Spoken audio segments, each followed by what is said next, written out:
Welcome to the Dojo Talk Podcast. Please remove them shoes before entry. The master is here, and you still have not taken off your shoes.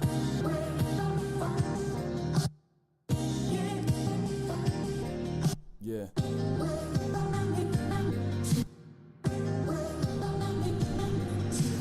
Living every day to define man's mission. Looking to the sky for divine transmission. Deaf man's vision makes the blind man listen. Eyes on the prize, this is blind ambition. Thank you. Welcome to another edition of the Dojo Talk Podcast. We are on episode 102. I'm your host, Serial Sensei. It is Sunday, I can't even say evening, it is Sunday night. I'm joined with my co-host, the Anti-Cool. What's going on, man? I don't know. I don't know what's going on anymore. Yeah, it's a whole lot of whatever. Right. This episode is going to be a lot of blah. I feel it. It's going to be a good episode. We're going to try to make it entertaining, but I just feel a lot of blah that's about to happen. I feel like this is in part because last week was so great. And I think it was one of our better episodes. At least when it was just you and me, because we talked about the card. We talked about how much we liked the card. Like, what were the consequences, and like, what's the aftermath of each fight. Like, what we enjoyed and everything. And then with this one, it's like... complete opposite. Who's that guy? Why did we watch this again? I just heard my poor CB doll way to die. Oh man, yeah, this card. We'll get to that in a little bit. I'm trying to hold off on that for as long. On the plus side, we get to talk about what will probably be on like Fight of the Year or at the end of the year. Golovkin Canelo too. Yeah. So there'll be good happenings. We'll start off with that, and then we'll talk about those other fights. We'll start high and finish low. Yeah, there we go. But before we get started, as always, you can listen to us on YouTube, SoundCloud, iTunes. If you're on iTunes, please rate, subscribe, leave a review, send questions to dojotalkpodcast@yahoo.com, and yeah, all that good stuff. So, top cities for the week of listeners, and this is always interesting after we don't record for a week and the numbers start going down is when those random cities just start popping in the top 5. So, coming in at number 1, Mountain View, California. Coming in at number 2, Brussels, Belgium. Coming in at number 3, Towson, Maryland. What up? Coming in at number 4, we got the UK and London. And coming in at number 5, Dambata, Nigeria. Hey, we're on the board now. Yeah, we're in there. And then Madrid, Spain was right below them. So, yeah, shout out to you guys for listening. Appreciate it. Appreciate the Twitter listeners, Tumblr listeners, all that good stuff. Appreciate you guys. Yeah, so we'll just start with news and notes and things that have happened since the last time we recorded, and then we will move on from there. So starting, what do I want to start with? No, I'll do UFC first, and then I'll go back up to my first note, and we'll end with boxing. But so in UFC news, Antonio Carlos Jr. pulled out of the Elias Theodorou fight again. I'm not sure how many people cared, but that happened. At UFC 232, we mentioned this on the last card as Stokes broke the news while we were recording. But BJ Penn versus Ryan Hall, UFC 232. Make of that what you will, but whatever. UFC Argentina, which I think is the UFC's first trip to Argentina, going down on November 17th. This actually has a pretty good amount of fights listed, so I will just bring these off real quick. We got Khalil Roundtree versus Johnny Walker, Enrique Barzola versus Nad Narimani, Jared Cannonier versus Alessio Di Chirico, Poliana Botello versus Cynthia Calvillo, Veronica Macedo versus Marina Moroz, Michelle Prazeres versus Bartosz Fabinski, Marlon Vera versus Guido Canetti, and Devin Powell versus Claudio Puelles. So that's all going down UFC Argentina, which is November 17th.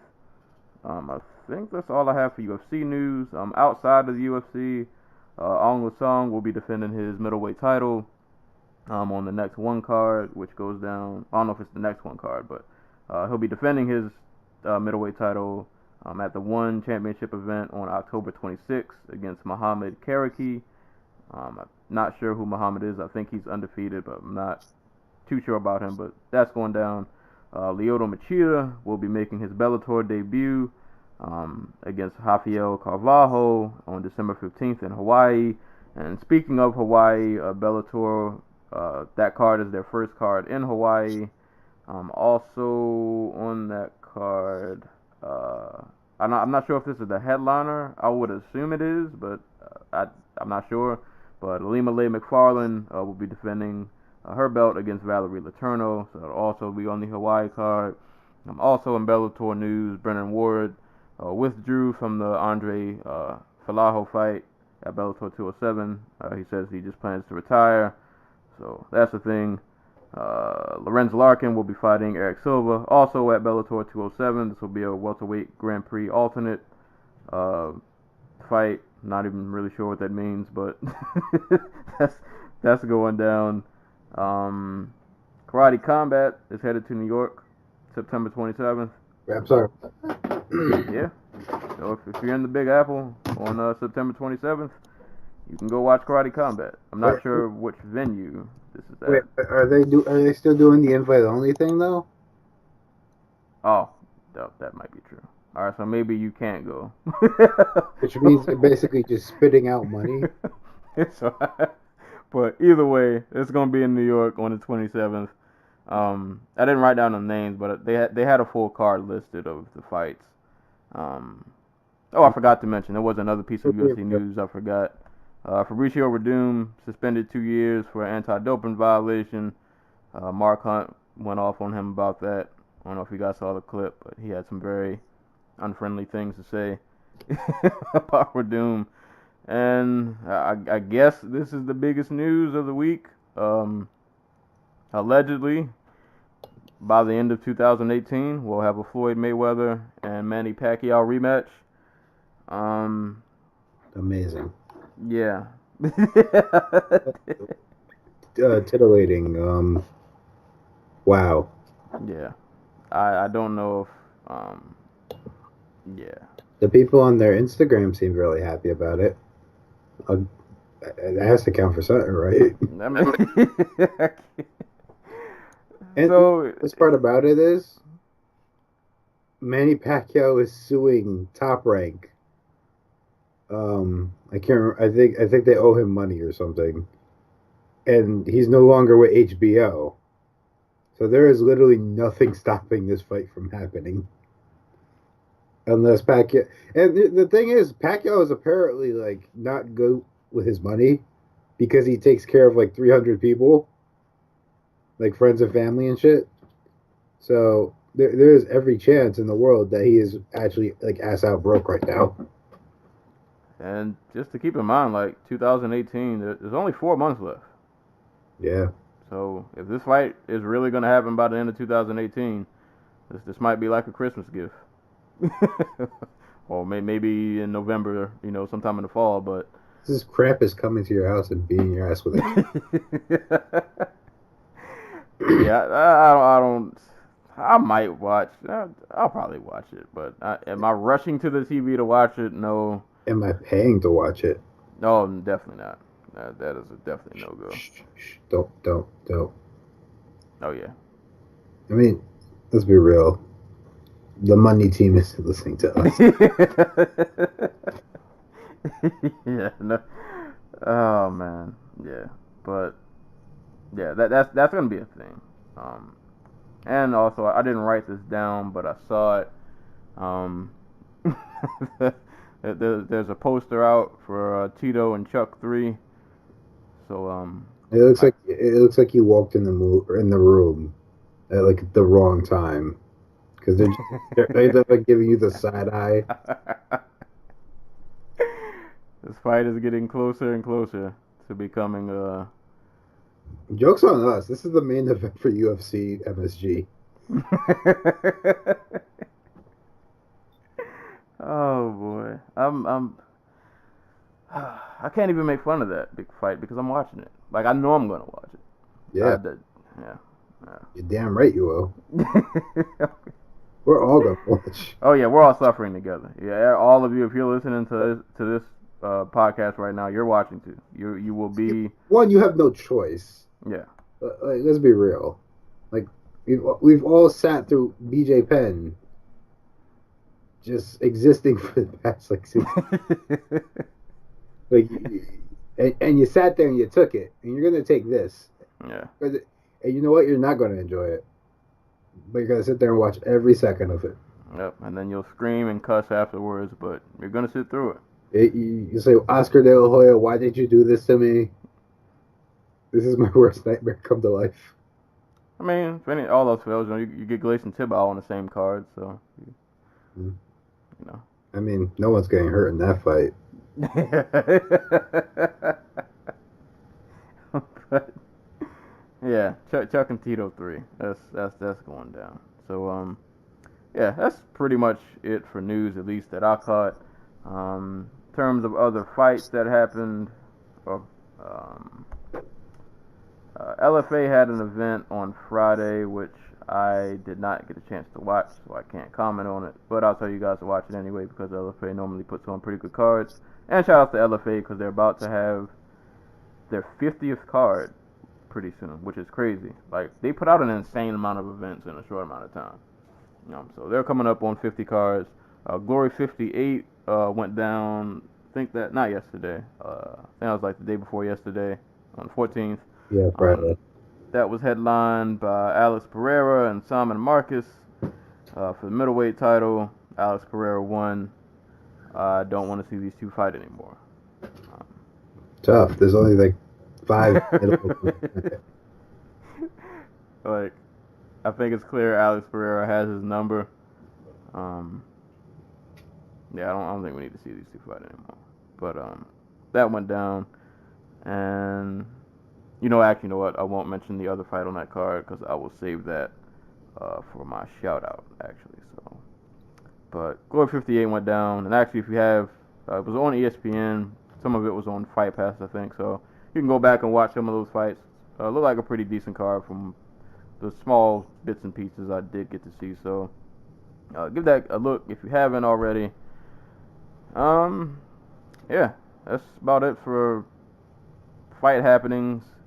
So I guess we'll start with the high point of this episode. The fight that, like you said, will definitely end up on some fight of the year candidate lists at the end of this year. Not even just in boxing, but pretty much in combat sports in general. Triple G had his rematch with Canelo Alvarez yesterday, and yeah, man, this was I'm really glad that I watched this fight, and I got to watch it as just a fan who just wanted to see a good fight. Like, I wasn't emotionally attached, because I knew by the 5th round that if this went to decision, somebody's gonna get their feelings hurt, and You're right. yeah.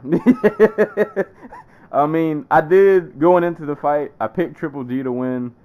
In real time, I thought Triple G won, but like the fight, this was one of those fights that I even, like I said, a lot of times when I rewatch fights, I'll watch it muted so I don't have crowd reactions and no like commentator bias or anything. This is one of the first fights I can say that rewatching this muted did not help me at all. Like, these rounds were a lot of these rounds were razor close. And you could argue, I think, either way on who won. Like, I couldn't be... Anybody who thinks Canelo won, I'm not going to argue against you. If you thought Triple G won, I'm not going to argue against you. I don't like the R word being thrown around. I don't think this was a robbery at all. This was way too close of a fight to call a robbery. But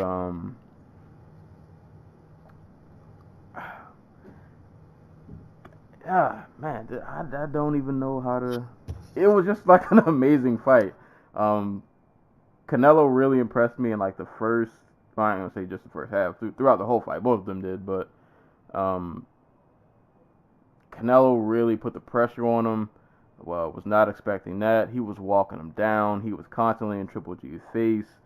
I thought he had a nice variety going on. He was going to the body a lot. Triple G was pumping that jab like nobody's business. I don't remember the stats, but I feel like he landed like a crazy amount of jabs. It was just a really good back and forth fight, and I remember thinking through like the first 5 rounds that Canelo, I thought, was not running away with it, but it felt like he was just kind of edging him out. And then the second half of the fight, man, Triple G, it seemed like I don't know if he caught a second wind, but it seemed like he started to really pick it up. He was putting together combinations. He was landing power shots. Both these guys have crazy chins because they both were taking some heavy leather, and neither one of them, at least from what I remember, I don't think anybody ever like really got rocked. I think Alvarez might have got not even rocked, kind of like just shook up, like maybe one time, but they went back and forth. Like I said, Triple G during the second half of the fight really started to pour it on. You could even see like he started to just look more confident. It was a crazy, just classic back and forth fight that went down to the wire. And like I said, I just knew at the end of the fight, feelings would be hurt. And I saw a lot of people on my Twitter timeline who were not happy with how this decision went. But I'm not going to argue the decision. Canelo definitely did his thing. I was really impressed with him, and he took it to Triple G, man. He really took it to him. But this was a wild fight. If you did not get a chance to watch this, you definitely missed one of the best fights this year, easily. But that's all I got. I'm not going to ponder on who won, who lost. It was just a really, really awesome fight.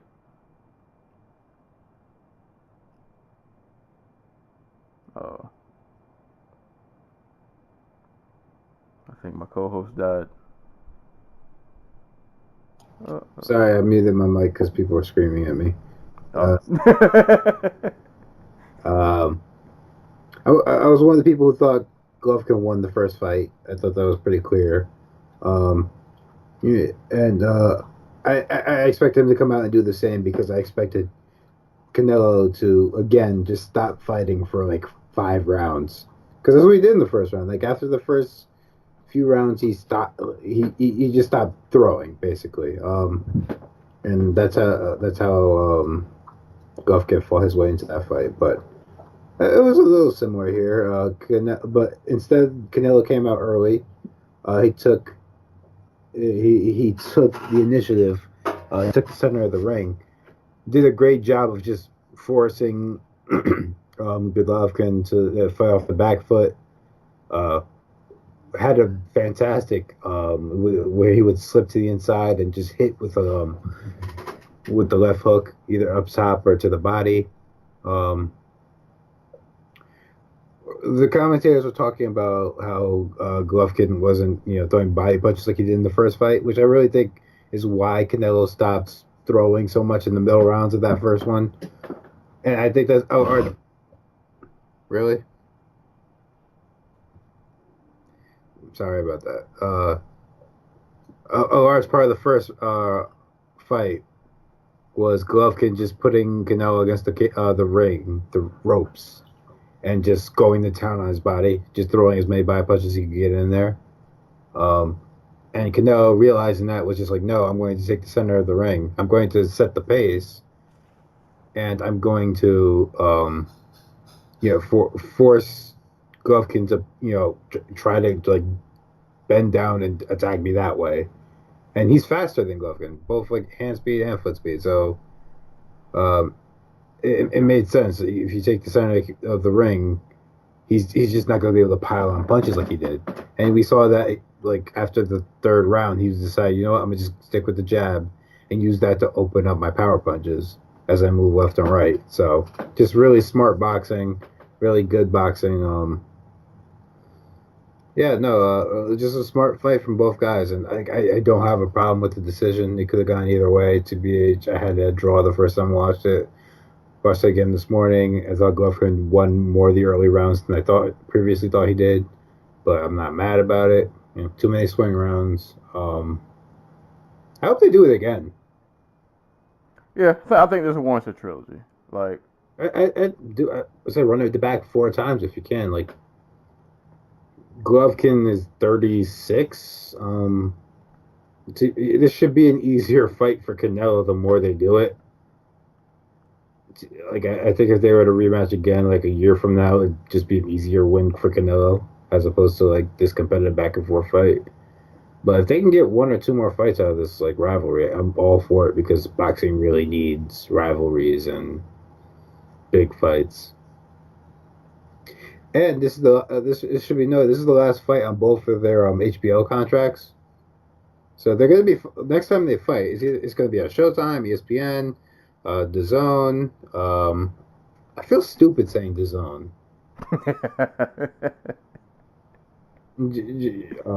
Maybe Fox. I don't know, but like. Oh man, hold up. I don't mean to interrupt.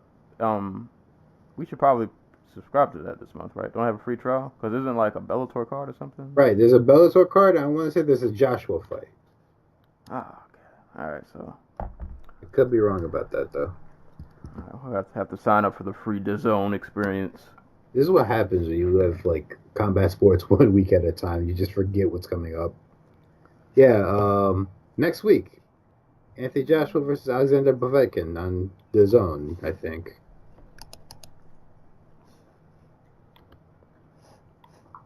Did you because I saw highlights. How was the undercard of this? If you got a chance to watch it. Unfortunately, like they were all designed to be like squash matches. I like Spike O'Sullivan.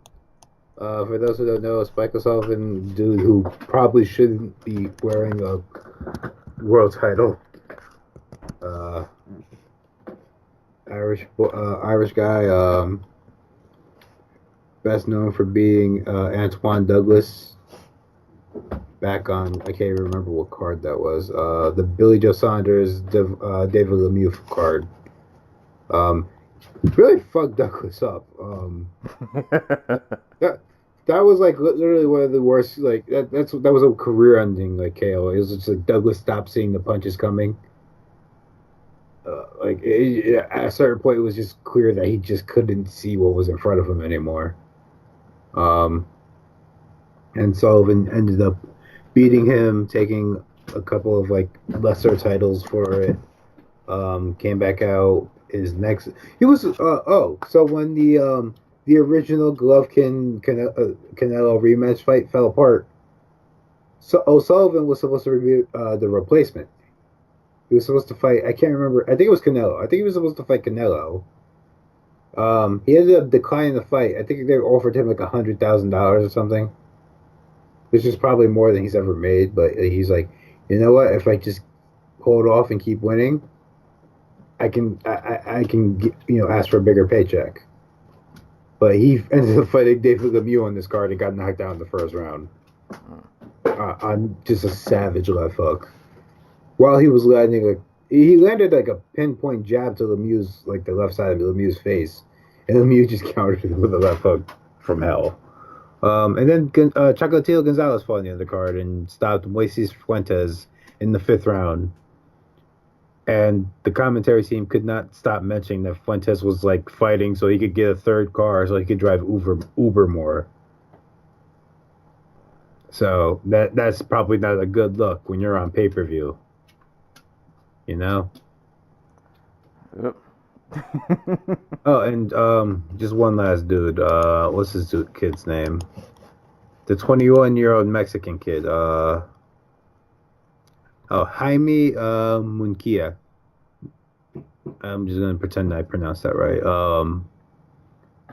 So, dude, I haven't gotten a chance to watch him fight. Like I've been slacking on my boxing recently when it's not the big fights, but he's coming off of wins over Saddam Ali. Those who don't know, Saddam Ali is the dude who sent Miguel Cotto into retirement. Permanently took the WBO super welterweight title off of him, and he beat Liam Smith. Dude is super young. He hits hella hard.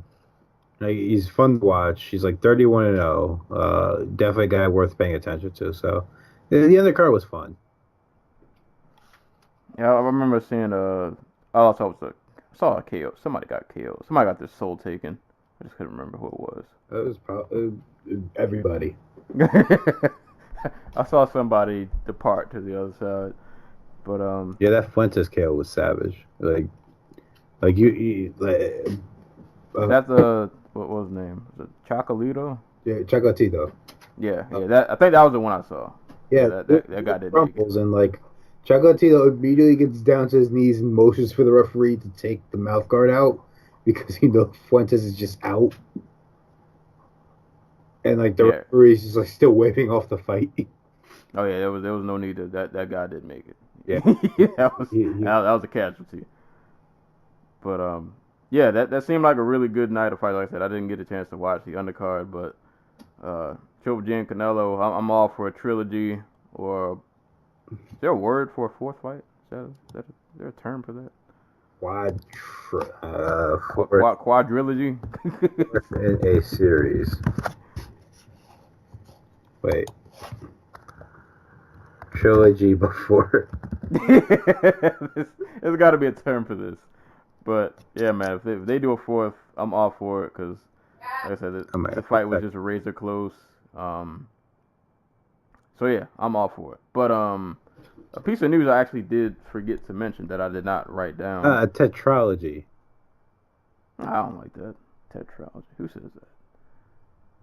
We gotta come up with something better. I don't like Quadrilogy. That's too long too. We'll work on this. We'll figure this out. But another piece of news I forgot real quick before we move on to this card. Carlos Condit and Michael Chiesa. I don't think it's been signed yet, but it seems like they've at least like verbally agreed to meet at UFC 232. And that'll be Chiesa moving up to welterweight. So yeah, that might end up being a thing. If that does indeed happen, Carlos Condit, please kill a man. Just give me one violent send-off that I can just be happy and smile about.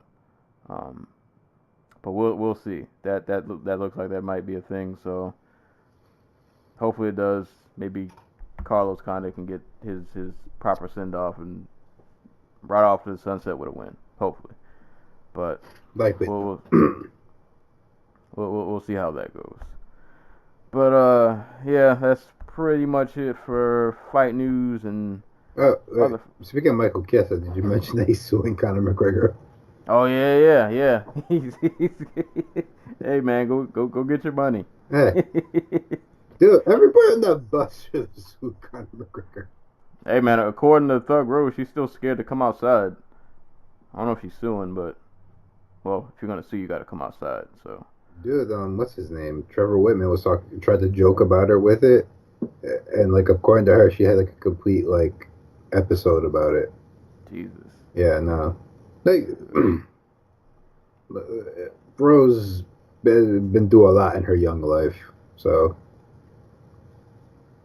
Hey man, Chiesa, go get that payday.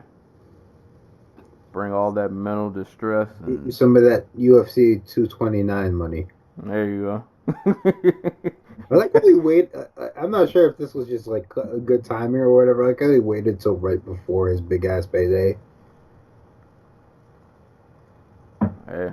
I don't know if this is by like He's trying to throw him off his game. I don't think Conor really cares. I don't think he cares. I just want to know how much he's suing him for. That's what I want to see. Well, he's suing him in part because he said, according to him, he would have been in line for a title shot if since Max Holloway was pull out. What? Well, it makes sense because they ended up going with Quinton because he was the only ranked fighter on the card. Oh, okay. All right. Yeah, Because they were gonna, Anthony Pettis declined. Freaking Paul Felder, the New York Athletic Commission wouldn't let Paul Felder do it because he wasn't ranked and they felt it was unfair. So they were stuck with Quinta, who I think previously had only beaten like Diego Sanchez in the past like 2 or 3 years. So them UFC rankings is coming in handy for somebody. Oh. So shouts to not Felder, Chiesa. Go get the bag, man. Yeah, man. Get it any way you can. You gotta get it while you can. Can't fight forever, so you might as well, If you just redistribute the wealth. There are other ways to get fight bonus money. Don't spend it on Rick Little. Go get the fight bonus money that you got for not fighting. Exactly. There you go. I mean, he didn't even get paid for that. I'm sorry, he didn't get paid his full purse for that card, which sucks. Oh yeah, so you got to get that plus interest. You gotta recoup. So that's time loss, mental distress, potential title shot taken away. Assault. I'd sue for a nice meal. Get every dollar you can. Yeah, gotta do what you gotta do. Bring it back to Washington with you.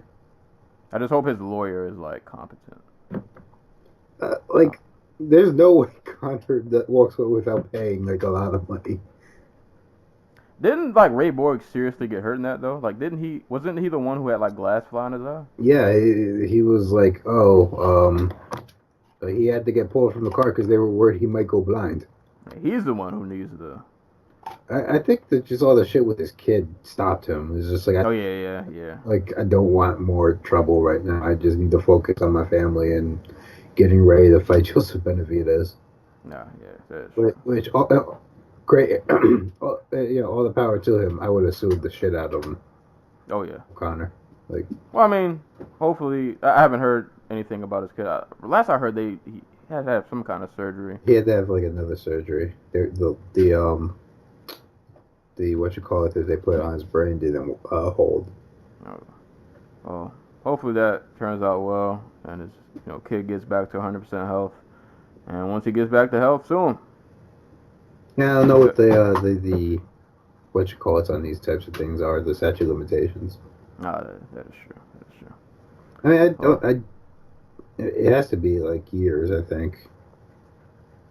Because one of the dudes I work with is getting sued by some woman who claims her neck hurts from a car injury from 3 years ago. Oh, man. Right? So. I mean, hey, man, if they're using the Dolly footage as a promo, I feel like I can still sue you. I feel like I definitely have the right to sue you. What was that rapper, TK? Apparently, the families of the people he was involved in murdering are suing him because he's using their murders to make money by rapping about them. So there is a precedent for this. Oh boy! You hear about that guy Russ, the rapper Russ? I know of Russ, yes. He hired some goons to go put some paws on somebody. Was it him or was it MGK? No, actually them both. So MGK. This is a nice little side rant. What the fuck? So from the MGK thing I heard, so I guess some Eminem fan. Well, no, MGK didn't hire anybody. It was his security. Yeah. So somebody ran up on him. I guess it was an Eminem fan, and they were talking real reckless. And security. Apparently, it was an actor or something. Well, they got security hands laid upon them for their troubles. And Russ, I think it was a Twitter thing. Some guy, I don't know who the guy was, but I guess he was talking reckless on Twitter, and they sent the goons at him. Russ has guns. I guess so. It's sad. Anybody nowadays. Hey man. Back when you had to be about something to have goons. If you got a little payroll, you can get some muscle out here. Yeah. Just need somebody to throw a right hook. Thugs sell themselves short nowadays, man. Ah. Remember when they used to fucking own this business? Oh man, Yeah, there's so much other side banner I want to talk about, but we have to cover this card. Yeah. So it's just one last bit. I want there to be a podcast about like 90s hip hop, 90s and 80s hip hop, like behind the scenes shit. Like Master P just fucking pistol whipping Pimp C. I remember. All right, this is gonna be the last side rant, I promise. So I remember when Pastor Troy was beefing with Master P, and I heard this story back in the day. I don't know how true it is, but I remember hearing that, like, I think they were in, I want to say this was in Atlanta, and C Murder saw Pastor Troy in a club and he chased him with a knife. I feel like I heard this story back in, like, well, it wasn't the 90s though. I think this was like I want to say early 2000s. You see, it's crazy. Like this shit don't happen no more. Like you get like Nah. Uzi running up on like the Rich the Kid at like a Starbucks, but that's it. Right. Like where were video cameras with Fat Joe and fucking Big Pun were chasing Jay-Z around the club? Ja Rules are getting robbed. Yeah, there's people they're not built like that anymore. I feel like that era we have to cherish. I don't think we're ever gonna see that again. Like I just don't think people are. I can't say people aren't built like that, but like rappers aren't. That's not the thing now. Like at least a lot of the of them. rappers who are built like that, they end up fucking dying before they blow up. Yeah. Like what's his face? The Young and Ace kid from Florida, who literally has like 3 songs on the World Star YouTube channel that have over 1 million hits. So he had a little money coming in, so another rapper from Florida fucking shot him and put it on Snapchat. Ugh. Wild times. I mean, now everything's the Wild Wild West. Except everything's on Instagram. It's weird to think, like, what is this going to look like another 10 years from now? Not even another 10, like another 5. I don't know. I don't think about it. It's just depressing. I don't know how much farther social media can go. Everybody's like a hologram. Turns in like your Instagram live is just like thousands of people's like being a hologram and just standing in your room. That would be so creepy. It would. Oh man, but nah, we're headed there. We're definitely headed into the Black Mirror direction. We're not that far off. Yeah. But Lord, all right. We'll let's get through this thing that happened on Saturday morning. UFC Fight Night 136, Moscow. Mark Hunt versus Alexei Oleynik. So this fight happened, of course, due to the time zones, early in the morning. This was on Fight Pass. I think this card started at like 12, something like that, in the afternoon. So I was watching this at work as I combat my job's new anti-cell phone policy, fighting the power. But so I had these fights on, and you know, when you're watching fights at work, I often do the same with the one championship cards. Like, you're watching them, but you can't get like fully invested because you're watching them, but you also have to work because you know you got to work. The man is standing over your neck, so you got to look like you're doing something. So I have these fights on, and I'm watching them, and I think because I was at work, I was like enjoying these. Like, I wasn't really like wowed by anything, but like I was entertained. Like, you get tired of working, I sit back, I watch a fight for a couple minutes, and then I go back to work again. So it didn't bother me while I was watching it. And it was early in the morning. Then I come home, and I'm like, all right, let's do the rewatch so I can actually sit and like pay attention to what happened. And rewatching this, I have to say, was not the greatest experience. The only fight that like had me a little bit excited, I can't even say excited, was the main event because I watched it in a parking lot. I don't want to say where I was at because I don't want to give away where I work at. But I was in a parking lot, and I didn't want to pull out of the parking spot until the fight was over. So I watched the Oleynik Hunt fight, and I was surprised at how it ended. And the only other fight that really got a reaction out of me was the Yan and Jinsu Sun fight. And the Krylov fight for other reasons. Wasn't a positive reaction. But I'll be honest with you guys, a lot of this card was very meh. I'm glad that this came on at like 12. Because if this was a card that like would have started at like 8 and the main card would have been at 10, and we would have had to watch this, I might not have even recorded today. We might have just took a day off. What was that card that we just didn't bother recording for? Like it was like one of the Polish ones? Yeah. This would have ended up just like that. But whatever. We'll start from the top, and we will express our feelings as they happen as we go through these fights. If they happen. Yeah. That's the worst part. I just have no reaction to anything. And like a lot of these fights, and it's even worse because a lot of these fights, it's an understatement to say I watched them repeatedly. Like I watched this main card like 4 times, and there's so much of this card that just does not stick with me It's like one at eye all. out the other. Yeah, it was. So we're gonna try to get through this. We'll try to be fair as much as possible. We'll try to give you guys details as much as possible, but don't whatever. You'll see. Main event: Mark Hunt, Alexei Oleynik. In my mind, this fight was gonna go. Alexei goes for a takedown.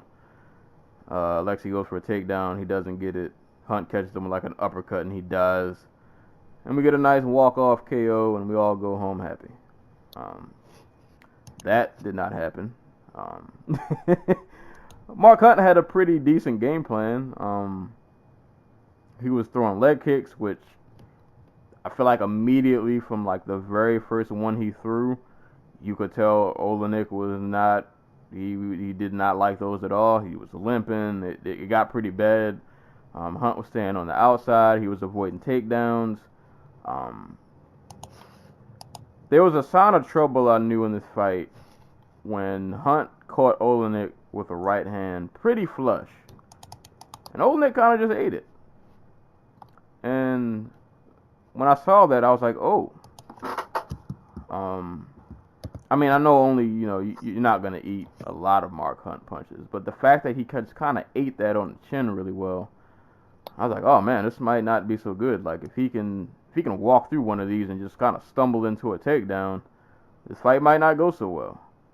So Hunt continues to play on the outside. He'll pump a jab out every now and then. I wish he would have kept with the leg kicks because those just seemed to be literally they were 100% effective. Like every leg kick Oleynik felt, and he was not about that life. He did not want those. But yeah, Oleynik. I can't even remember the scramble, but like I remember Oleynik went for the takedown, and like Hunt tried to shove his way off, and Oleynik just held on to him like a leech and dragged him down. And once he got him down, it was just kind of like impending doom, because there was still like time left in around for Oleynik to work. And as soon as he sunk the choke in, I was like, ugh. It's gonna happen. Mark Hunt he's about to lose, and he sunk the choke in, and he got the win. Shout outs to Oleynik. Like he ate a really hard shot from Mark Hunt. He overcame those leg kicks that were clearly bothering him. I think partially to do that. I feel like Hunt just kind of stopped throwing him after a while, but either way, like he went through some pain to get that takedown. But once he got the takedown, like that was literally all he needed, and he choked Mark Hunt out. Yeah, which is weird because Mark Hunt doesn't have a neck. Well, he did have to readjust, I think, one time. So maybe that was it. He had He had to find his neck. You want to know how weird heavyweight it is? One of the men in this main event is currently suing the UFC. I think he has one fight left on his deal. And the other man was part of an organization that acted as an opposition militia during the invasion of the Ukraine. So, heavyweight's weird. I don't think this would happen in any other division. Also, both these men are like 50 years old. Oh yeah, 50 years old in real life, and in fight years about the millennia. Exactly.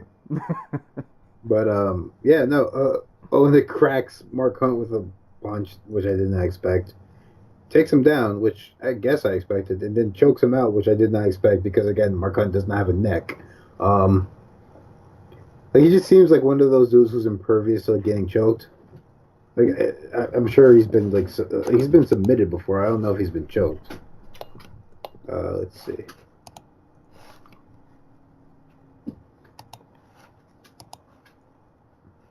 Yeah, this was just. But yeah, no, it was great job by Oh, he hasn't. This is literally his first choking submission. Great job by Owen, who has like 50 submission wins, but still somehow lost to Chael Sonnen.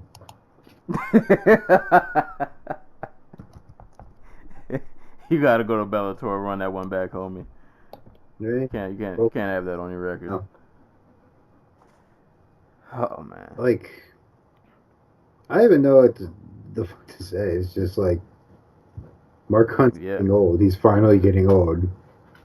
Like he's getting cracked by dude. Like Oleynik's a hard puncher and all, but like Hunt is obviously eating harder, and not even shown signs of being touched, let alone dropping to a knee like he did here, which opened up that takedown for Oleynik to grab his back and drag him. It's kind of sad. Like, Mark Hunt's going to be gone soon. Fabricio Verdum is gone for like 2 years. And there's still two like top 10 fighters in this division. So, well, this fight reminded me is that this division's really old. That's 3 guys. A lot of. We talk about the tough dads. These are the granddads. Yep. These guys invented the barbecue. Like, you know what my problem was with this fight at the end of it, and I feel like it was like a microcosm of the entire card. Like the finish was impressive. No slight at all to Oleynik. Like he went in there and got the job done. But like after the fight was over, I just kind of sat there and I just thought, I was like, what does this mean? What is the aftermath of this? Does this really mean anything in like a larger scale? You know what it means? It means Mark Hunt is one step closer to fighting and rising. one step closer to Cook-Up. Mark Hunt. Right. Whatever. But I was like, I don't know. And it was like an impressive finish. Like I was in my car and I was literally like, wow. Like I didn't think he was gonna do that. But like I just thought about it. I was like, I don't know. I don't feel anything else after this. Like it was an impressive win, but I feel like this doesn't lead to anything else. Like it was just kind of one of those things that was cool to see in the moment, but afterwards I'm like, I don't know what else I'm supposed to pull from this. I mean, let's all be honest here, and I don't mean this to come across as fighter bashing.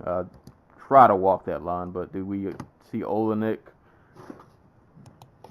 fighting for a belt anytime soon? I mean,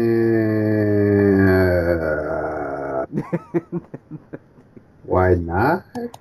Dude, like the only reason I can the only his biggest problem isn't getting wins. His biggest problem is that the heavyweight title is currently held by a man who has 1, maybe 2 fights left in his career, and is saving it for Brock Lesnar.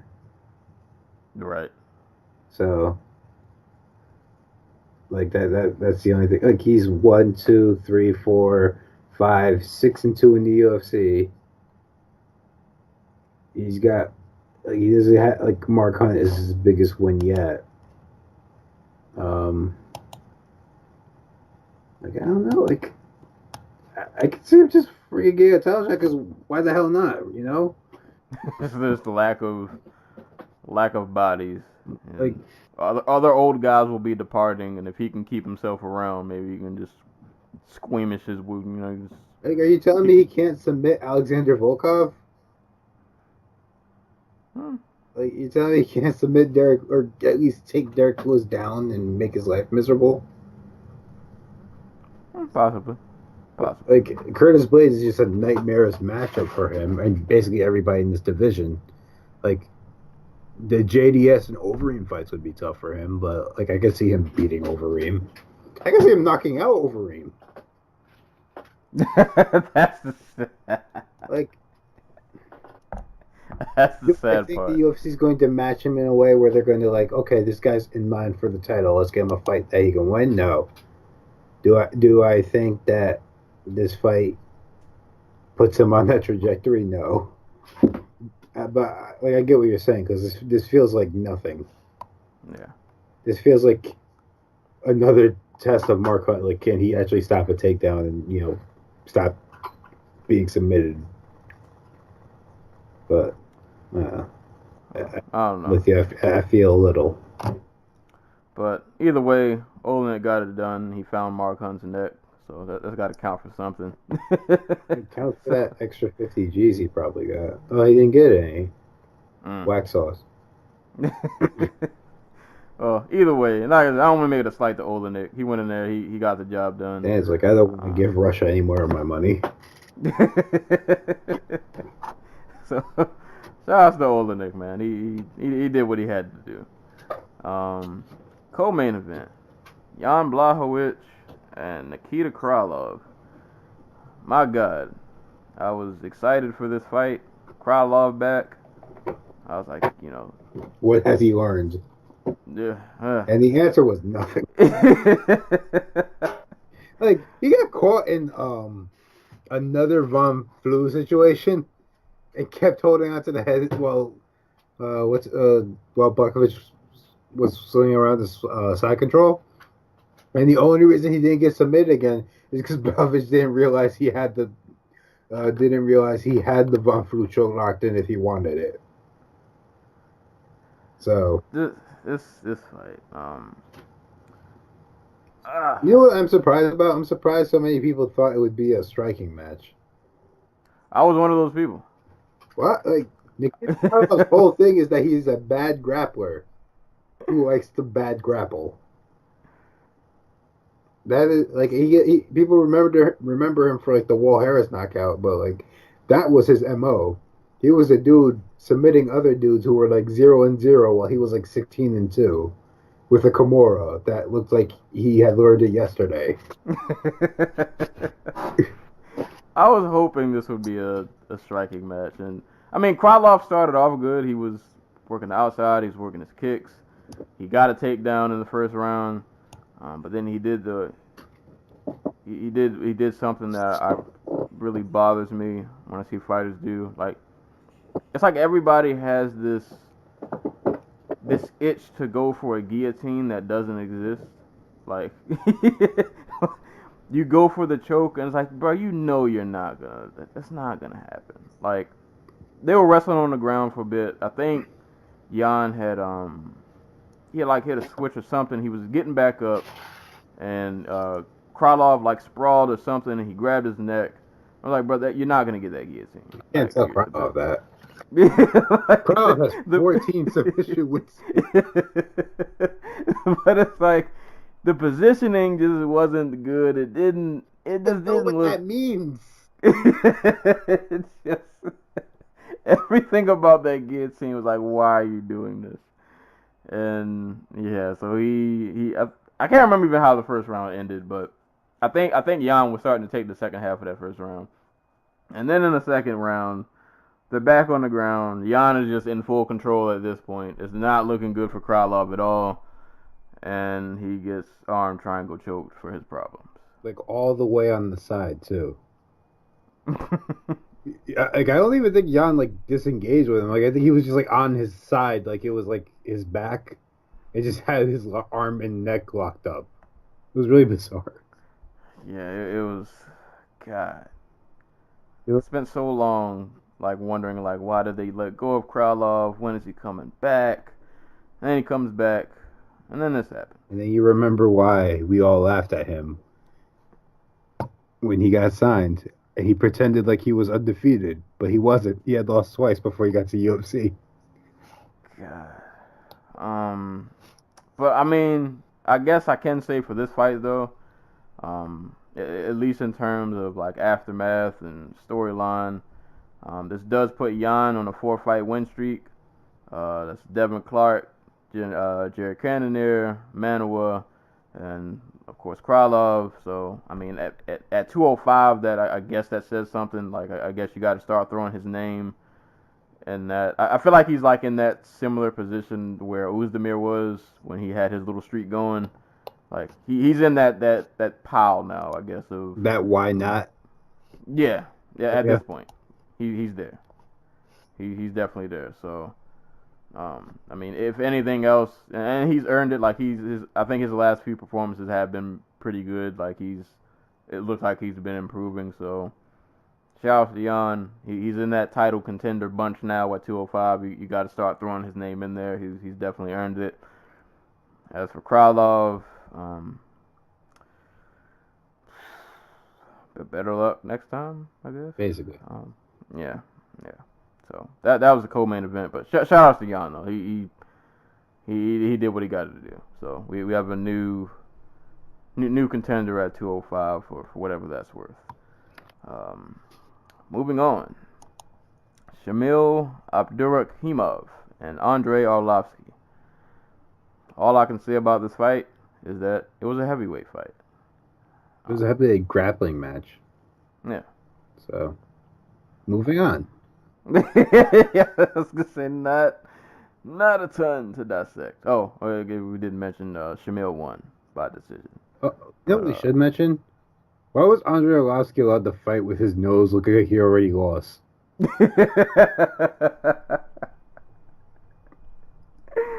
don't know. This was a fight that happened. And like for you guys who are listening and you maybe think we're being hard on this card, and cause when you watch it, you'll understand. I promise you. If you listen to our other podcasts, we tend to go in pretty detail about like most fights. Like even the bad ones. Yeah, even the bad ones. But when you watch this card, if you haven't, you'll see why that we can't really go into much detail about a lot of these fights because not a lot happened. I mean, would you like us to go in like? Yeah. Yeah, you want to hear about how Shamil took Arlovsky down and kind of just sat there for. Yeah. Sometimes got some ground and pound. Yeah. Every now and again. There was like one moment where he caught Arlovsky against the cage, like while he was standing up, and he landed like 3 consecutive hard shots. Bam. And that might have been like the only highlight. Fight. Yeah. It's over. It's over. No more. That's it. Moving on. And this rounds out the main card, which is only 4 fights, which I appreciated. Alexei Konchenko versus Thiago Alves. Was Alexei a champ, I want to say, from M1? I believe so. So he made his debut. He is undefeated. Him and Thiago basically just kind of had a kickboxing match pretty much. Thiago did pretty good with the leg kicks. He landed a lot of leg kicks. At one point, I think they zoomed in on his leg. He had a pretty bad, I was about to say rash, pretty bad like gash on his shin. Didn't like Alexei rock him in one of these rounds? I don't even remember, to be honest with you. I feel like there was a round where... Huh? I watched that fight this morning, and I don't even remember. That's sad. I watched this fight like 3 times, and it's not sticking with me. Like, I feel like there was a round where Alexei, like, he definitely, like, he rocked Alves. Oh, that was the last round. I'm remembering now. Like, he was, like, he just, like, fuck it, and was throwing, like, 3 or 4 punches at a time. And he managed to crack Alves really hard towards the end of the round. Yeah. So Like it was a decent scrap. Like yeah, I said, not this wasn't even a bad fight. It was just in the middle of a lot of nothing. Yeah. It was a decent kickboxing. This decent kickboxing bout. I mean, good for Alexi's debut. He took on a veteran in every sense of the word, Thiago Alves, and he looked pretty decent while doing so. Showed what he can do in there. So that was a pretty decent fight. Like I said, I wish I could go into more detail, but a lot of this card was it was one ear out the other. But like I do remember this being a decent scrap. Like I said, he rocked Alves. He had a pretty solid game. So shout out to Alexi. He keeps his undefeated streak going. All right, this next fight. We can talk about this for all the wrong reasons. This one is one I remember because I watched it 2 minutes before we started recording. Khalid Murtsaliev and CB Dalloway. I don't remember much of what led on before the finish. It was a grappling match. CB Dalloway was actually doing pretty good. Got Murtsaliev down a few times. Murtsaliev actually was taken down. That started the whole reason he ended up out top. He reversed position, passed him out. And they proceeded to just beat CB Dalloway. To death. Like, CB Dalloway is now dead, and you can visit his grave. It's all Herb Dean's fault. Mm-hmm. Like, what? BJ came out this week and said, like, MMA was his wife. And my first thought was, damn, your wife is hella abusive. And then I think of poor CB Dalloway. I'm like, damn, your wife is hella abusive. Yeah, like, no. Like, because this dude's last 2-3 years have been nothing but hell. Like, he permanently damages, like, his spine or something during a malfunction, like, riding a malfunctioning elevator in Brazil. Like, he comes back, he has a fun fight with Ed Herman, like, shit looks like it's turning around, and, like, his life is getting back on track. And then Hector Lombard murders him after the bell. Like, just all this weird shit. And then in this fight, he makes it to a bell that he should have never even got to. Like, he is literally flailing around on the ground for his life and has to be revived, like, 2 or 3 different times because it seems like he's out. There was literally a point where, like, Khalid was laying in the ground and pound. Dalloway literally turned on his stomach and balled up and, like, put his hands over his head. He was not trying to advance to a better position. He was giving up without verbally saying, I quit. Right. And actually, I want to, as terrible as a stoppage as it was from Herb Dean, and I'm not for throwing heat at people, but you kind of deserve this one. Like, it was one of those stoppages where it just got really uncomfortable to watch. Aside from Herb Dean, I gotta look at CB's cornerman and, like, what's going on. Like, maybe they should stop watching too. Yeah, like, why is it in? I've seen this in boxing, and I don't watch a ton of boxing, but I can't remember. There was a fight. I can't remember which one. It was this year though. I remember it was this year. There was a fighter who was getting, like, pummeled, and he went back to the corner, and it was like round, like, 9 or 10. And his corner man, like, literally told him, like, if you don't show me something in this round, it's over. Like, I'm not letting you come back out to fight. And he went back out, and he got beat up, and they threw the towel in for him. They saved him from himself. Why don't MMA cornermen, like, what's the disconnect? Like, why is there such a... It's like everybody thinks they're gonna have the the Darren Elkins comeback, where, like, their guy comes back from the dead and... Because the sport is built on so much bravado and bullshit. It's just, I don't know. And it's like you guys aren't even making. You don't make enough money to do this. Right. Like that's the part that's really disturbing. It's Like paying for your brain scan in like 6 months. right. Like you guys aren't bringing home the average fighter. Like obviously, if you're a champ or you're one of the guys at the top of the heap, I mean, it's a little different for you. But if you're a run of the mill mid tier in your division, you're not bringing home 6 and 7 figures. There are people who work at like tech jobs who make more than you, and I don't say that to be like condescending. I'm just you get the point. Like you don't make enough money to risk your health like for this much. Like, dude, throw in the towel, man. Let your guy live. But Like, dude, like there will be another paycheck. Like if you let him live. yeah, if he's alive when this is over. Like, Because I remember the fight you're talking about too, because we talked about it, and that guy is actually Stipe Miocic's trainer, the guy who called the fight off. Just can't remember the boxer's name. yeah. Yeah, no, And it's insane. Like, I want to say somebody once pointed out that the unified rules don't actually say that a corner throwing the towel in will stop the fight. I want to say that's a thing. I am not 100% sure on that. I'll give it to them for calling it in the corner, like 2 seconds after the bell rang, and they were like, yeah, no, he's not going back out.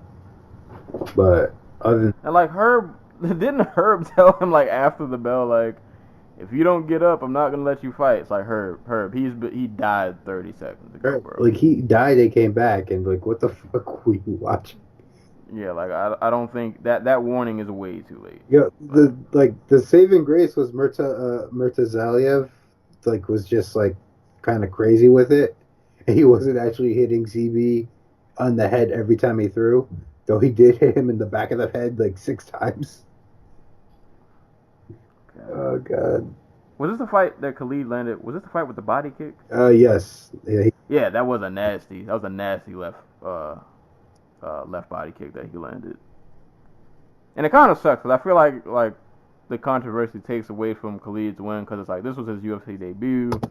You know, he's fighting a vet and he wins impressively, but like all of what mostly people are gonna remember is the stoppage that just the continued spiraling of CB Dalloway's career. Yeah. But it is what it is. But Khalid got the win. Impressive win for his debut.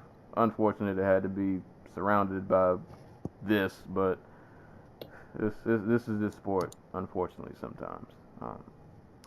But we're gonna move on to this next fight because this is, if there was a bright spot on this card, this was it. And I'm pretty sure a lot of us, if you're in the know, you had this fight circled.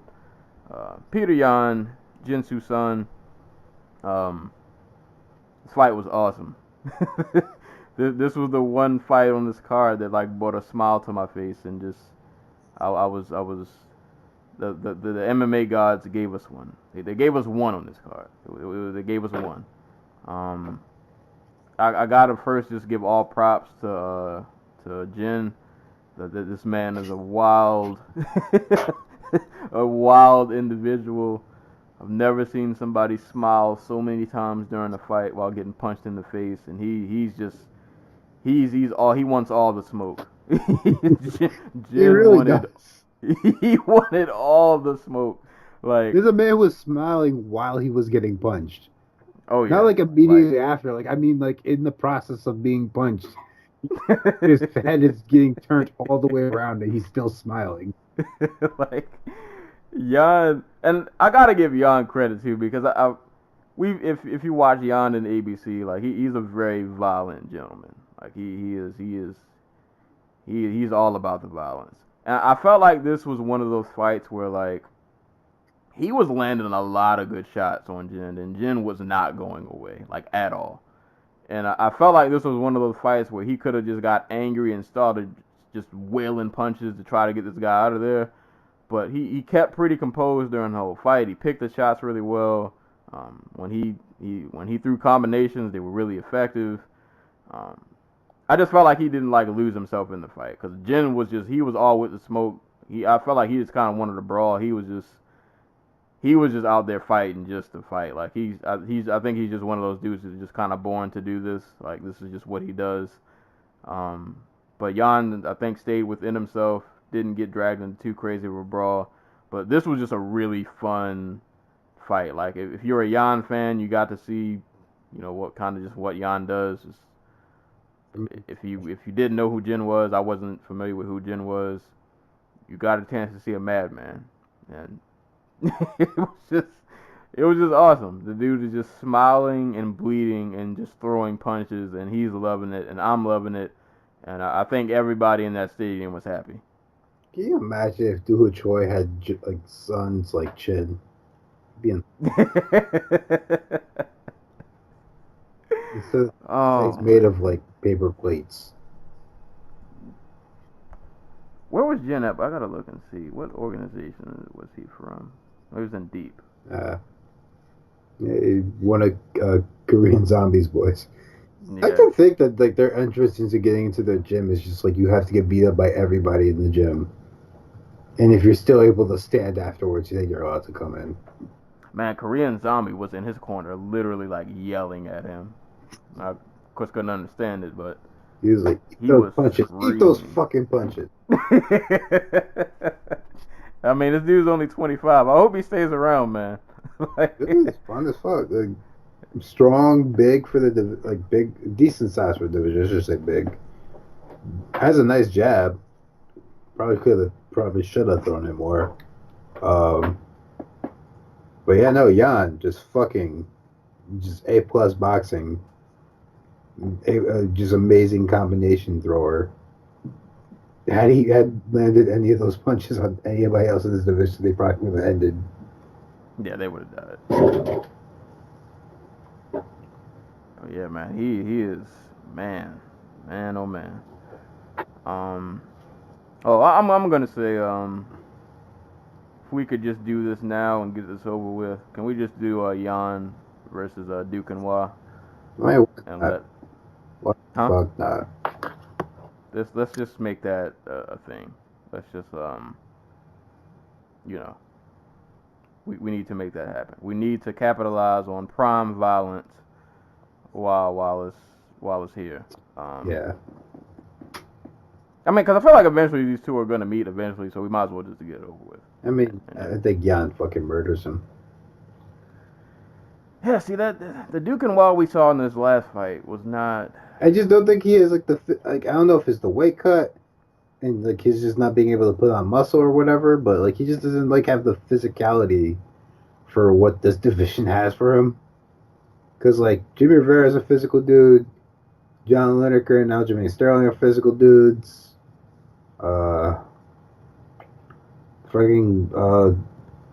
What's his name? Cody Sanhagen's a fucking insane human being.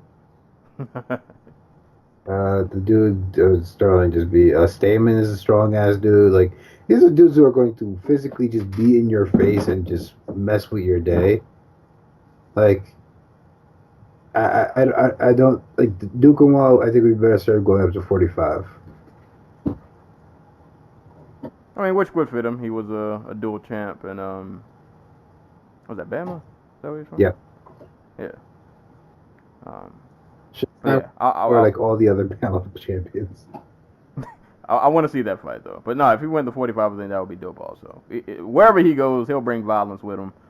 So I'm all for it. But no, Jan man, Jan is the man. He continues to impress. A guaranteed fun fight if Jan is involved. But definitely shout outs to Jin Susan. He definitely made a fan. Just a wild guy. Bring him back. Bring him back very soon.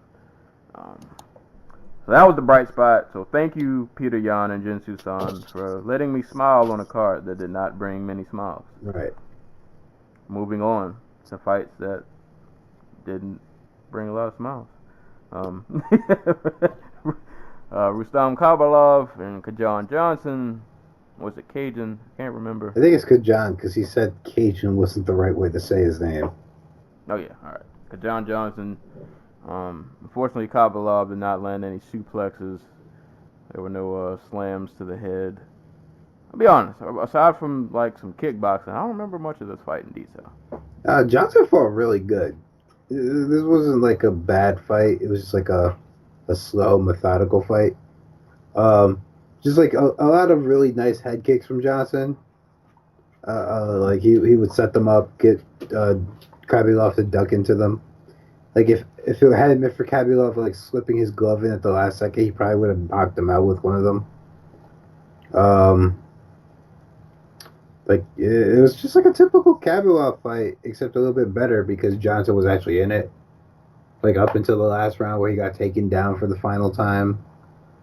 But Johnson made a fight. That's what I'll say. Johnson made a fight. Yeah. I just remember a lot of Johnson's kicks from the outside, but I can't remember much else. He landed a couple of nice cross, like straight up the middle, but other than that, it was a low output, low landing fight. I want to say like significant strikes. By the end of it, there was like 30, 40 on each side. Like it was really low output. Like I'm not gonna pretend it was like an amazing fight, but I was surprised by Cajun's performance. It was really solid. Like I kind of, or Cajun, I kind of like when he came to the UFC, I was like, oh, he's gonna be like one of those 2 or 3 and out fighters. But he's been putting some good performances together. So I don't know how long the UFC is gonna keep him around. I don't think they're big fans of his. I mean, when you ask union questions at when they invite him to come and like speak to UFC fighters, yeah, they're probably not like your biggest fan. Yeah. Well, I hope he stays around though. But Khabibulov gets the W. Want to say on the low, that's 6 straight wins. It's kind of crazy. Care. Yeah. He's a chore to watch most of the time. It's not fun like Khabib. So,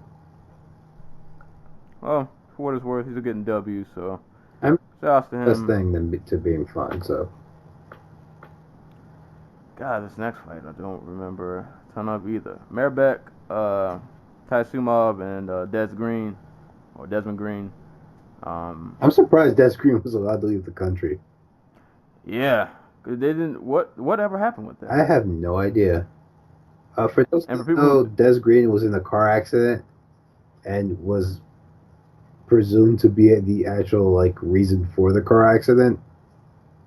Where 2 people died, I believe, like this elderly couple.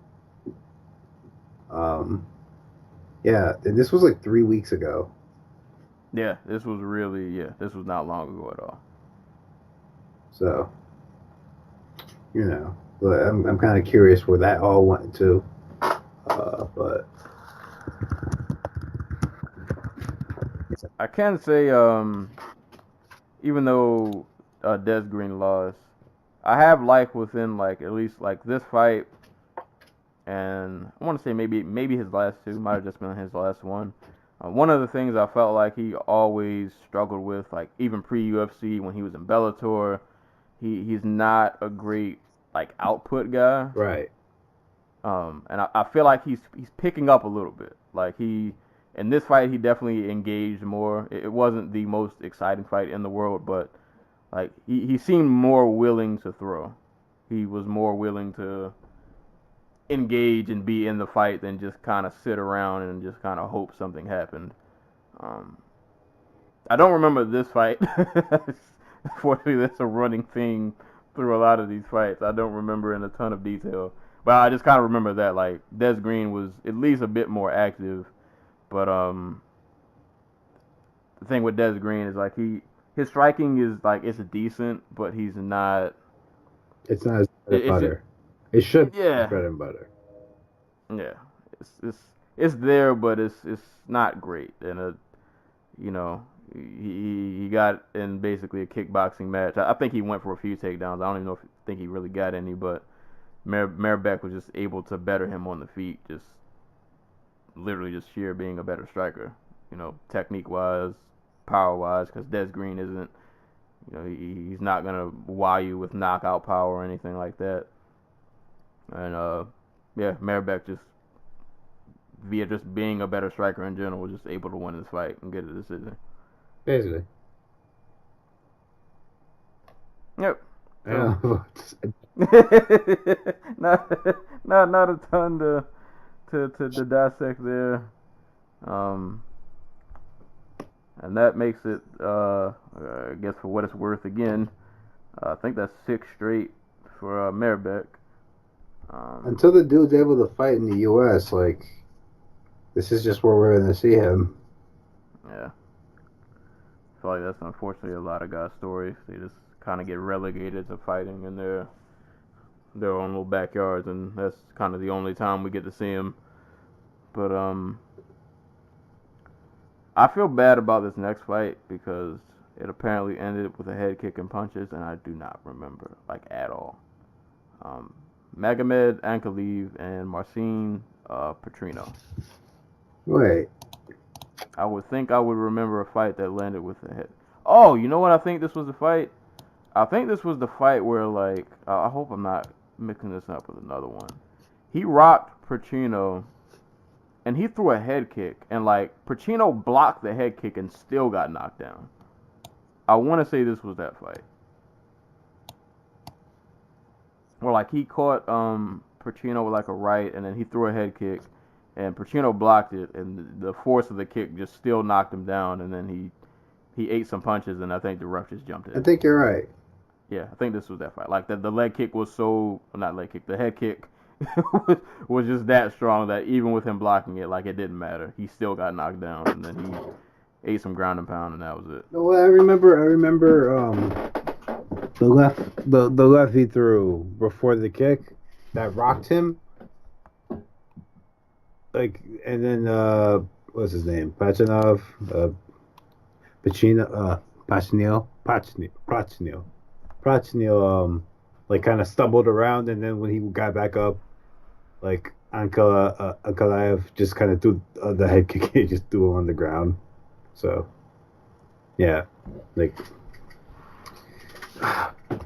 could have sworn Marcin Prachnio was a kickboxer, and this is the second time he's been knocked out in the UFC. The first time was by Sam Alvey. Yeah. So those kickboxing credentials are not looking too good. Hard knock life out here. Yeah. Hard knock life. Next fight. We have another light heavyweight prospect to look at. Yeah, a new fresh face. Yeah, somebody who hopefully will stick around. Yeah, people probably remember Ankalaev as a dude who lost at the very last second to Paul Craig. At literally the 4:59 mark of the third round, he got submitted by, I want to say, Triangle, in a fight that he had basically been beating the shit out of Paul Craig in for the entirety of it. So, don't let the one loss on the dude's record fool you. He's still a pretty damn good prospect. Speaking of light heavyweight, for this next fight, why the hell did Jordan Johnson go into the deeper pool? Yeah, and I was thinking didn't a couple of months ago, didn't he want to fight Rhea? I'm pretty sure Rhea said Jordan had said something about him on Twitter because they were both undefeated. They were both prospects at 205. It would not surprise me. And then out of nowhere, Jordan Johnson drops to middleweight. But for those who don't know, Jordan Johnson took on Adam Yandiv. Jordan Johnson started out at 205 where he was 2-0 or 3-0? 3-0. Yeah, he was 3-0. He's 10-0, or no, he was 9-0 before this. He was 3-0 in the UFC. He came over from RFA, where he was pretty much wreck and chop over there. Comes to UFC, He's in the 205 division, which, as we all know, is always in desperate need of young, fresh talent. And Jordan, being 29 years old, was looking like a pretty, I'm not going to say like a world beater, but looked like somebody who was at least worth keeping an eye on at 205. And now he just drops the middleweight. Not sure why, but, what do I know? He got the win, so I don't know. I guess it turned out pretty good. First finish of his UFC career. Yep. I mean, he's a big dude at 85. Like he kind of gets these takedowns, and it's a big man. Not a lot you can do with a guy like that on top of you. I don't remember the fight in much detail other than like Johnson was getting takedowns. There wasn't a ton that Yendeeb could do because Johnson was just better wrestler, stronger, just physically, just imposing, and he ended up getting an arm triangle choke in the second round. Yeah, no, not a lot to it. Besides that, one second. Yeah, just really befuddled that he went down to 85 still. Yeah. I don't know. In this era of dudes should be fighting at their natural weight, we still got guys who are like, I have to have the biggest weight advantage possible. And then, like, he's going to get to the top and realize that doesn't matter because Robert Whittaker's going to kick his ass anyway. And I was thinking, like, at the top of 85, because, I mean, Johnson's not, he's a good wrestler, not the best striker in the world, at least from what we've seen so far. When you get to the top of 85, you're probably going to fight a lot of guys who can wrestle and are just as strong, if not stronger, than you are. So, especially at weight cut. Yeah. So it's like, what are you going to do when you fight if you make it to like that top 5 at 85 and you can't take those guys down? Or like they're making you work for it and you might have to rely on your hands a little more. Trouble may be afoot. He's like, no, I want to fight Chris Weidman and Yoel Romero and Luke Rockhold.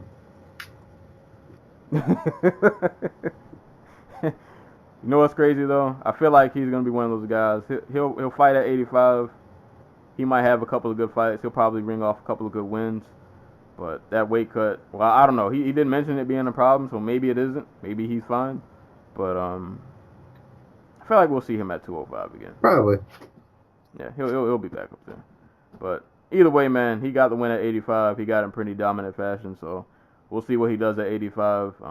I feel like at least for his rank and where he's at in that division, he'll do okay for a while. His wrestling will give people problems just because he'll just be physically be able to impose, I think, on a lot of people. But when he gets like that top 15, top 10, then we'll really see, what he's made of. But, also still a young dude. We'll see if he makes any strides, improves in striking. We'll see how far he goes. But either way, impressive performance. Winning by arm triangle choke. This next fight, Ramazan Ameev and Stefan Sekulic, or Sekulic. Don't remember a ton of this fight in detail other than I think this was Stefan's debut. I feel like Ameev was just kind of able to outstrike him. I don't remember a lot of this fight, to be honest. I think Ameev rocked him in this fight, too. I want to say.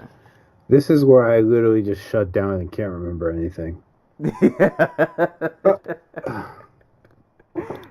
Yeah, I remember Ameev. I feel like Ameev rocked him at one point. Like Stefan looked. It looked like it was his debut. I'll say that. Like, I think he was fighting a guy who was above the competition that he normally fights, and. Yeah. You know what I do remember? I do remember like him going for takedowns. I'm like, why? He's a kickboxer. Because that's what commentary told me. I have no idea.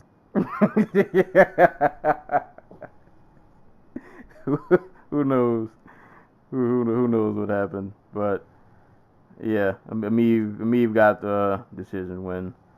And this last fight, Marab Vashvili and my homie Terrion Ware. Vashvili just kind of went in. If you guys don't remember Vashvili, he had that wild fight with Ricky Simon. That was on the Barboza Lee card. I feel so bad for Terrion. Like he couldn't really showcase his striking because Vashvili was just able. Like Vashvili was just. He seemed like he was just physically the stronger man, and he was able to take him down. Terrion Ware just could never get like comfortable and like get in a groove to like find an offense.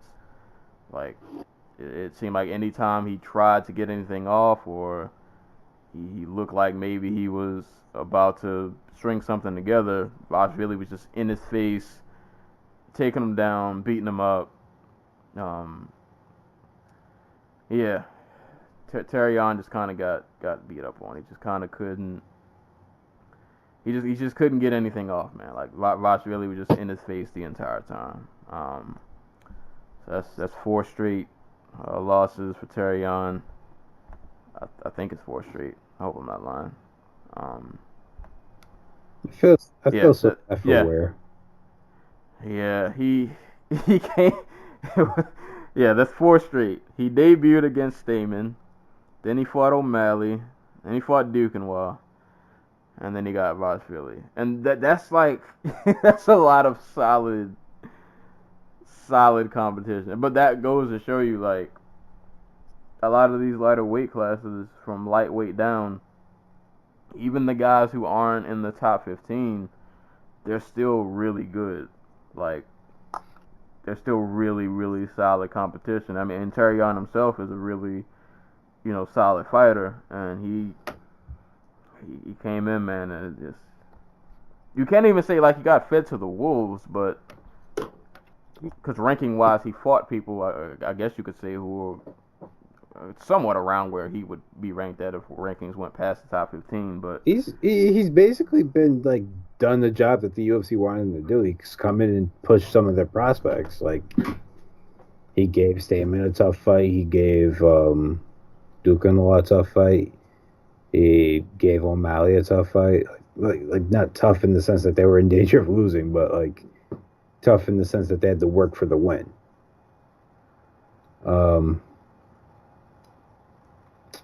Like, he's a. If he fought in any other division, he'd probably be solid. But like bantamweight, it's just, you have to be a freak athlete, and he's just not a freak athlete. Like, Devashvili was just always going to come out there and just muscle him around, and it's not even like he can't wrestle. Like, he was out there and he was defending like the first takedown, and then Devashvili would just pick him up and just toss him to the ground and just follow him and beat the crap out of him from there. Like, what are you going to do against that? Like, yeah, there's nothing you can do. Like, you're just stuck.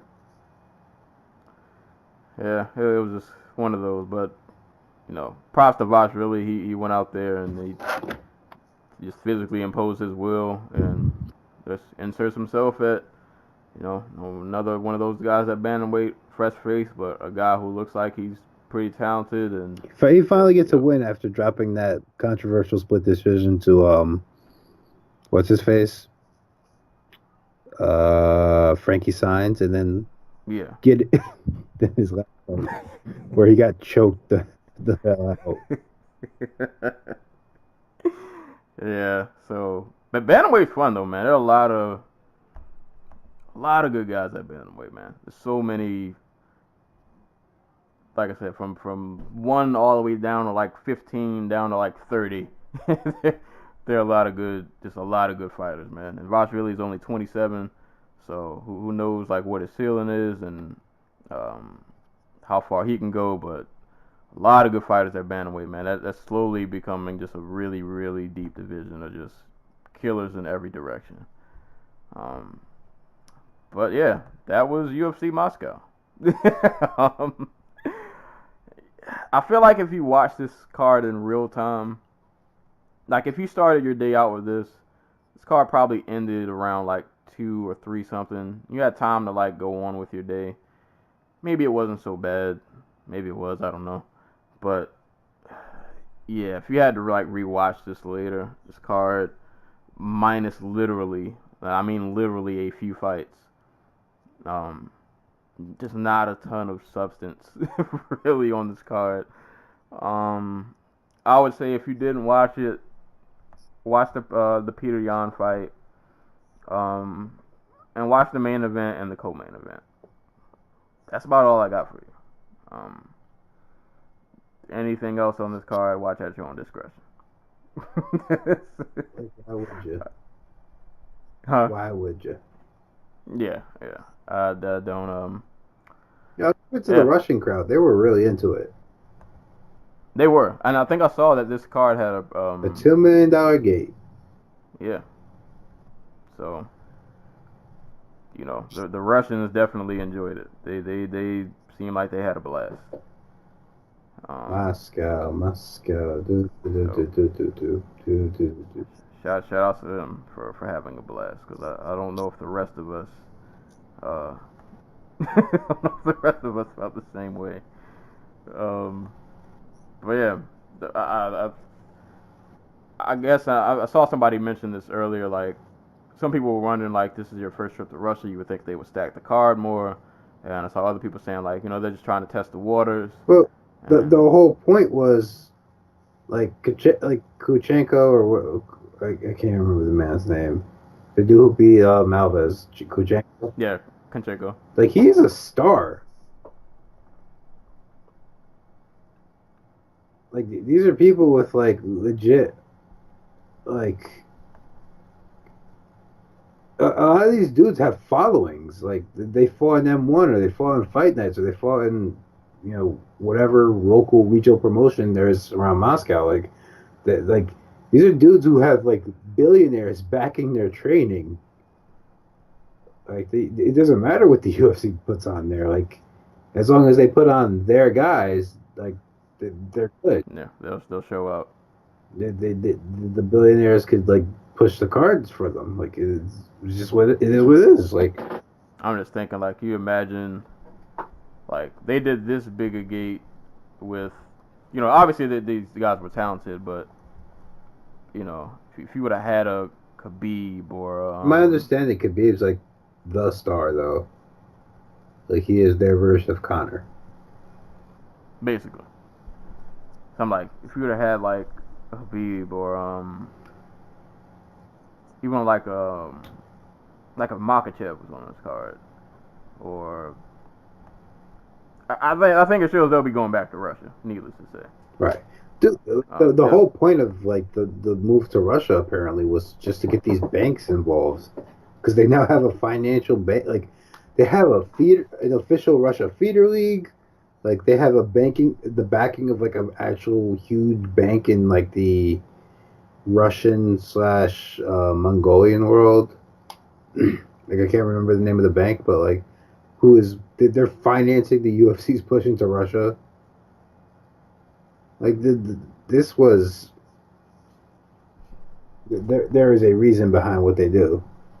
With, like, so, you know. Oh, it's working. So, you know, Moscow's definitely there's definitely a market out there. But that was the card, man. Honestly, it wasn't all that great. Like I said, check out those few fights we mentioned.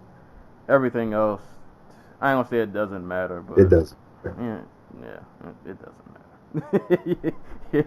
You're not missing out on anything too crazy, unless maybe if you're a Russian MMA fan, maybe this card might have gave you a lot. But for the average person, yeah, you didn't miss out on it. So you can't tell me that Jeff Hardy had his ears pierced in the middle of the match, because that looks like what's happening right now.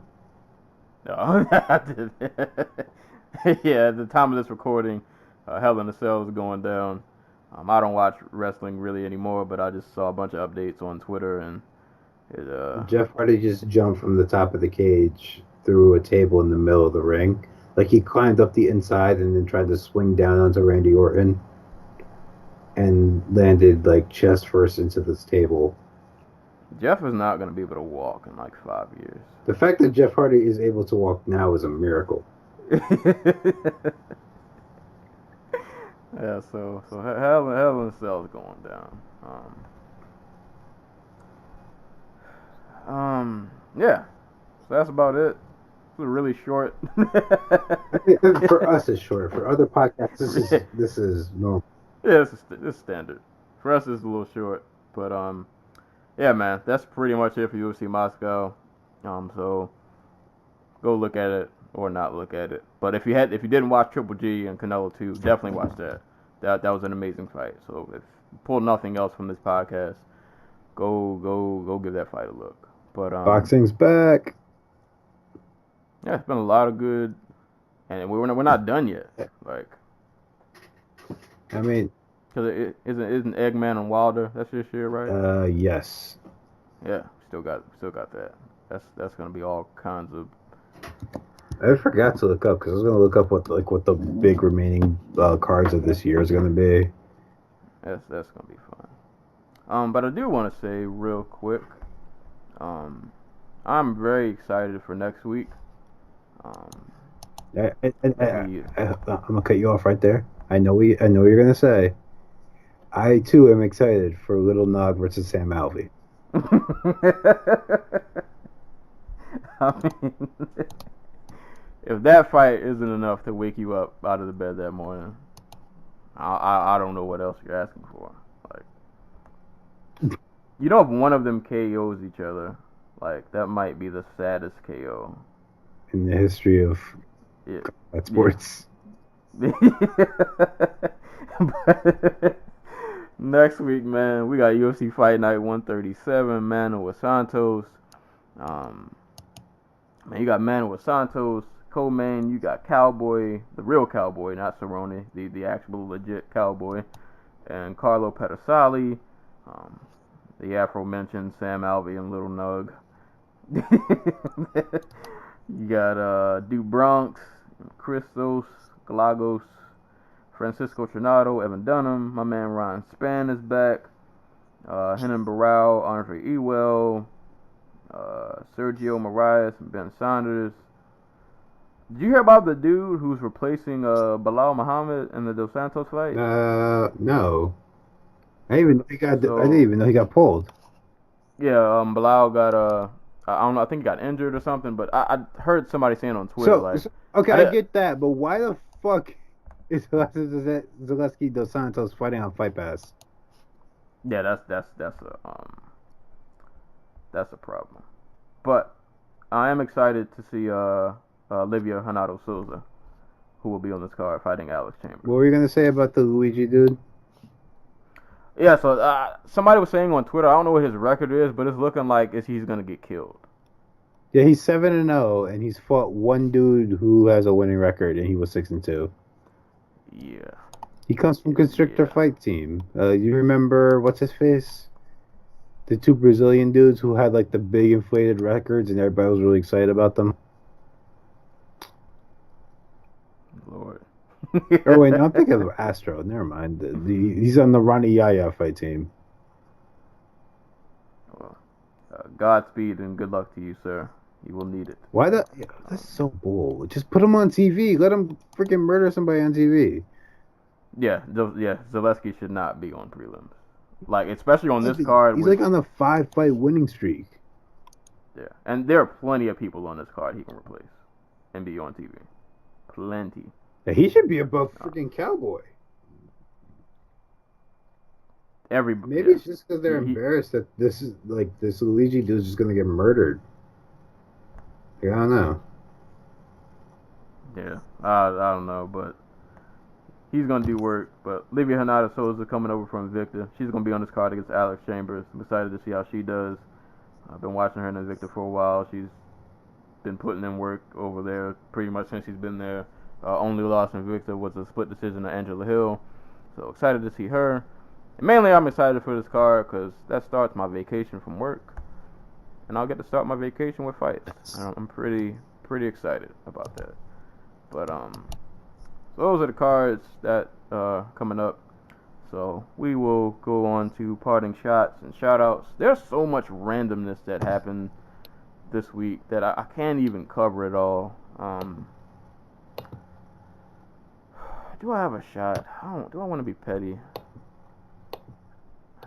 I'm gonna give it. It's not a full shot. Like, it's like a shot to the leg. Like, Have we been aiming at the head this whole time? I don't know. or this is like this isn't a shot with a gun. This is like me throwing like a rock at you, like or like I'm hitting you with like a pellet gun. You know, I'm not trying to take you out, but I want you to feel a little sting. I want to see Predator today, and you know, like when you watch a movie and like it has something, like you can see like this could be something. Not even saying it'll be great, but like there's just something there. You're like, I can see where this could go. And then by the end of the movie, you're just kind of like, I think you guys kind of missed. Like you kind of missed the mark. So Predator came out on Friday, and I really like Predator. So I wanted to see this, and I wasn't even expecting to be blown away. I'll say after this movie, it was directed by, I think the gentleman's name is Shane Black. Yeah. I think. It's the same guy who directed Iron Man 3, and this looks like this was directed by the same guy who directed Iron Man 3. And I do not mean that in a complimentary way. I won't spoil Predator for anybody who wants to see it. But Predator himself was awesome, which was good. It's good. The movie's named after him. I would hope he would be good. Everybody else in the movie, not so much. Not so much. A lot of very meh acting performances that left a lot to be desired. So shot at Shane Black. He's getting the shot because he directed it, so throwing the shot at you. Like, I feel like you were kind of going somewhere with this, and then it just kind of like never got there. I'm not too mad because my tickets were only $8. Thank you to T-Mobile Tuesday. Had I paid full price for this, I might be a little more salty. But I felt like this movie just could have been a little better. And just kind of missed the mark, man. Just kind of missed the mark. So that's like my half shot. That's just me hitting Shane Black with a pebble or a rock. So, yeah. Shout outs, though. Shout out Glory 58, which you mentioned earlier. One of the fights, which was on the Super Fight Series portion of the card, Troy Jones versus Casey Green. Troy Jones landed a head kick of head kicks. Go watch the highlight. It's the clips of it are on Twitter, are on the internet. Just type in Glory 58 Troy Jones and watch a really awesome head kick KO. It was pretty violent, and I love head kicks, so this gave me all the joy in the world. So shout out to Troy Jones for getting a nice highlight reel KO. I'm not really watching the NFL this season. I haven't watched any games. Catching highlights here and there. I was reluctant to give this shout out, but shout outs to the Jacksonville Jaguars for beating the New England Patriots. And shout outs to Blake Bortles for actually looking like a pretty competent quarterback. Fortunately, you didn't play that good when I had you on my fantasy team a couple years ago, but that's neither here nor there. Like, you're doing all right out there, and you took down the Patriots in looks like what was pretty dominant fashion. And also shout outs to my Texas Longhorns and college football, who gave USC a nice paddling that I did not think they would do. Fortunately, my Horned Frogs couldn't beat Ohio State, but that's a different story. But shout out to the Longhorns, man, delivering a nice little paddling. And this last shout out, I will speak for both of us with this last shout out. Shout outs to Vontae Davis of the Buffalo Bills, who at the time of this recording, he retired. And you might be thinking, well, football players retire all the time. That may be true. But Vontae made history.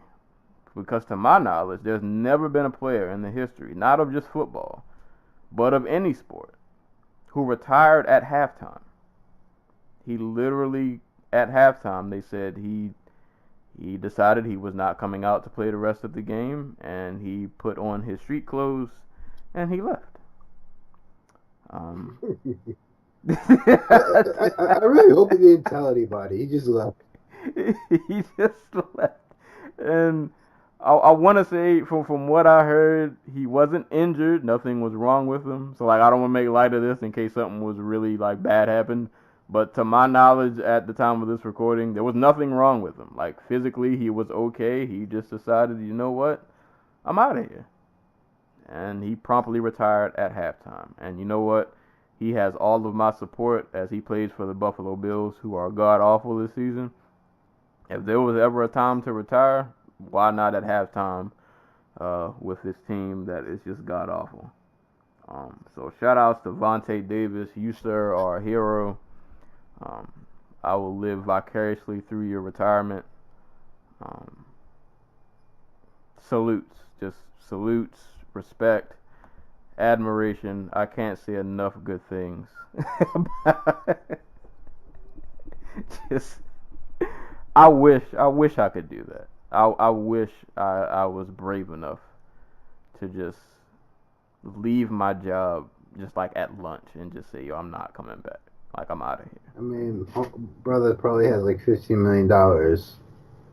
Yeah, so he can do that. Yeah, I can't do that. They don't pay me enough. But shout out to Vontae Davis. That is, I just hats off. That's all I can say. Just hats off to Mr. Vontae Davis. And that's all I got for parting shots and shout outs. Shout out to the Seattle Storm, who won the WNBA championship, swept the Washington Mystics 3-0. For most of the players on the team, I think it's their first title. It's the third one in Seattle Storm's history, and the third one won by one Miss Sue Bird. Hey. So props to her, props to them. Fantastic end to the season. FIBA basketball kicks up like either this week or next week, so be on the lookout for that. I have one more, and now it's killing me.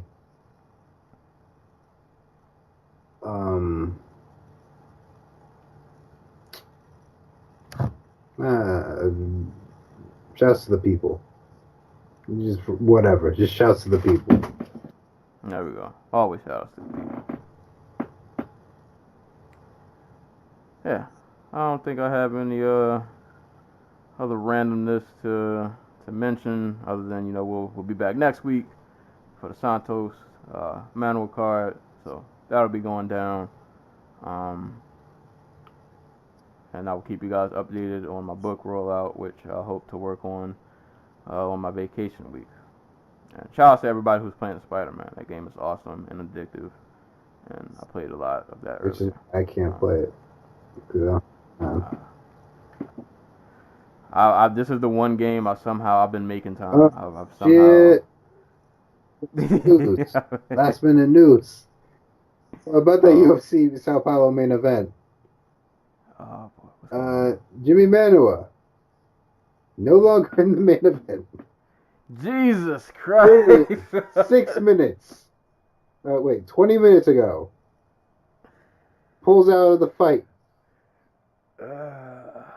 Instead, it'll be Eric Anders, who fights Thiago Santos in the new main event of UFC Fight Night Sao Paulo. Wow. I'm not mad at that.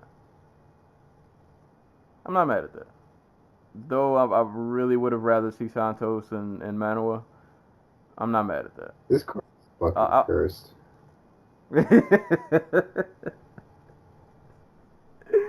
I'll take that, though. I'm glad to hear Anders' name other than, I don't know. There are some other names I probably would have not been so thrilled to hear about. But I'll take that. But, yeah, so you guys heard that here first. Well, it might be old news by the time you hear this because this won't come out until Monday or Tuesday. But, yeah, so that's going down. Santos versus Anders is how I will start my vacation from work. But that's all we got for today, man. It's been another episode of the Dojo Talk Podcast. As always, you can listen to us on YouTube, SoundCloud, iTunes. If you're on iTunes, please rate, subscribe, and leave a review. It helps us greatly. You can check us out on Facebook at the Dojo Talk Podcast Facebook page. Send questions to dojotalkpodcast@yahoo.com. Follow me on Twitter at Serial Sensei. And that's all I got. So, until next time, as always, anytime people are being punched and or kicked in the face, we will be there to talk about it, and we will catch you guys next week.